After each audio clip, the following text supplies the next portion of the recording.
काल शनिवार होता आणि काल काही टिफिन वगैरे द्यायचा नव्हता. म्हटलं आज फुल टाईम पिल्लूसाठी द्यावा, तर घरातली सर्व कामे मी पहिल्यांदा साईडला ठेवली आणि पिल्लूला थोडंसं खेळवलं, त्याच्यासोबत थोडासा टाईम घालवला.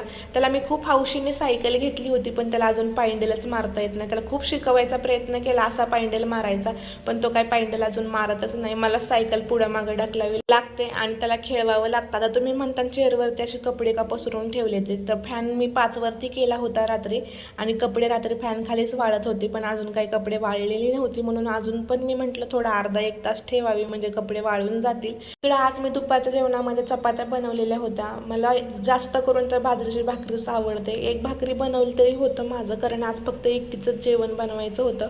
पण पिल्लूला चपाती लागते, तो दह्यासोबत चपाती खातो, म्हणून म्हटलं चला आता त्याला चपात्या बनवत आहे तर मला पण चपाती बनवून घ्यावी. तर चपातीसोबत मी इकडे डाळ कांदा बनवलेला होता आणि दही मी सकाळीच दूधवाल्याला आणायला सांगितलं होतं. दह्याची क्वालिटी पण बघू शकता किती थिक दही आहे.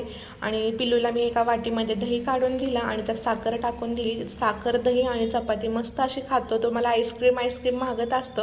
आईस्क्रीमच्या नावाखाली मी त्याला दही चारत असते आणि आता त्याला दही खूप आवडायला लागले. आता त्याचं मन जोपर्यंत त्या दह्यावरनं उतरत नाही आणि त्याला जोपर्यंत इच्छा आहे दही खाण्याची, तोपर्यंत मी चपातीसोबत त्याला दही चारत राहणार आणि त्या शरीरासाठी पण चांगलंच आहे.